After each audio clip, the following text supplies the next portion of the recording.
kon dafa mel naa ni lépp lu leen laal rek dafa mel ni laal nañu te jigéen dafa fragile dafa nekk ko xam ne ku jara jàppale ku jara dimbil la ba tax na tey ñu dellusiwaat si seeni mbir muy les douleurs pelviennes chez la femme jigéen ñi jàmbat mettitu naq dafa bari te bu ngeen gisee ñu abordé ko ay confusion daf si am fan yi dal na ma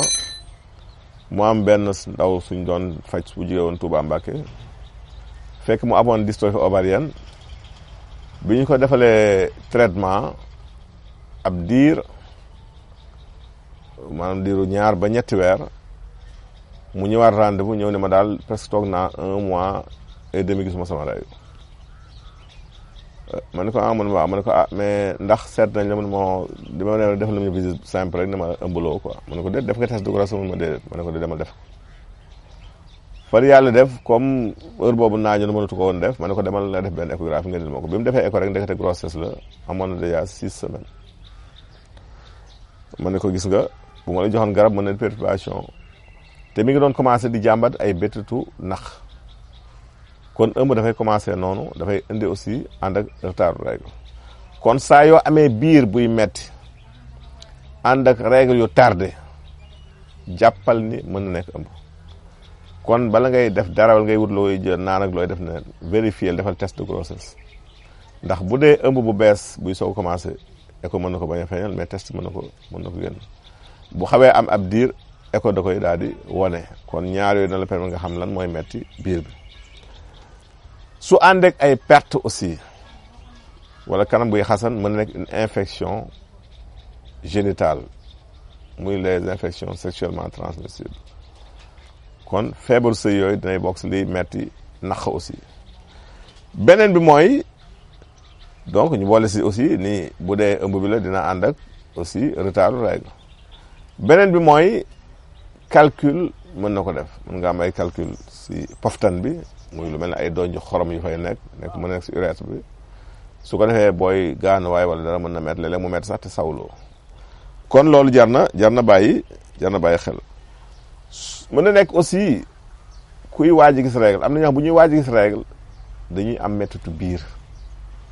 kon yenn douleurs yi mën na nekk ay douleurs menstruelles am na une semaine avant ñuy gis règle dañuy commencé am ay méttit su fekkee nag dafa ànd ak méttit bu tar ànd ak fièvre ànd ak saw muy metti nga dem ba sa cabine ñëwatul là day daal nekk urgence médicale ndax mën na nekk li ñuy wax occlusion intestinale sa butit yi nga war demee cabine mën na fatt kon saa yu métti du biir ànd ak mandarga yooyu muy saw muy metti muy dem ba mënatuloo dem cabine ànd ak tàngooru yaram bu yéeg na nga jàpp ni mën na nekk butit bu fatt loolu da ngay dem hôpital urgence ñu xool la su fekkee dafa ànd ak métit boo xam ne dafay laal surtout côté yi mën na nekk ay kyste de l'ovaire wala dystrophie ovarienne kon bu boobaa da ngay def une échographie pelvienne pour xam exactement ndax loolu su dee ànd ak règle yu bari aussi mën na nekk fibrome wala polype nag dafa nekk benn xeetu soccet yi wala dafay xaw a nuroog booy xool fibrome la gën a jige sax donc polype ak fibrome dañu xaw a jigante dinañuy indi saignement yu bëri yooyu ñu bëri dañuy def bu ñu sëy sax si biir sëy bi ñu gis deret wala seen règle di prolongé fekk fibrome moo koy def wala polype yooyu kon loolu su àndeeg métti biir da nga def échographie pelvienne pour xool exactement loolu lan la su fekkee dafa ànd ak wàccu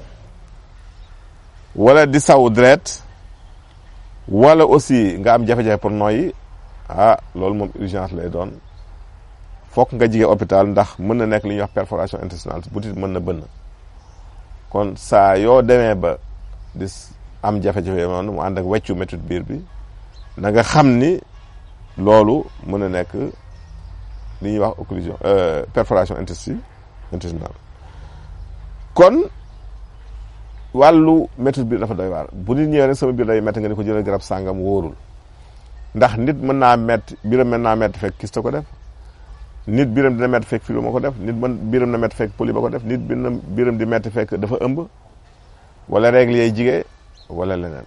kon saa yu métti defal diagnostic pour xam exactement lan la su waree ki lay faj xam fan la jaar faj la su ñëwee si question yi nit ñi indi tey te it si yi nga war a def dafa bokk nga def si lu mel ni essai bi des fois bu dee saw mi dafay tàng da ngay def analyse d'urine bi muy saw mi pour xool ndax du infection urinaire léeg-léeg bu laajee yenn kii mën nga def scanner pour xool ndax du cancer parce que même cancer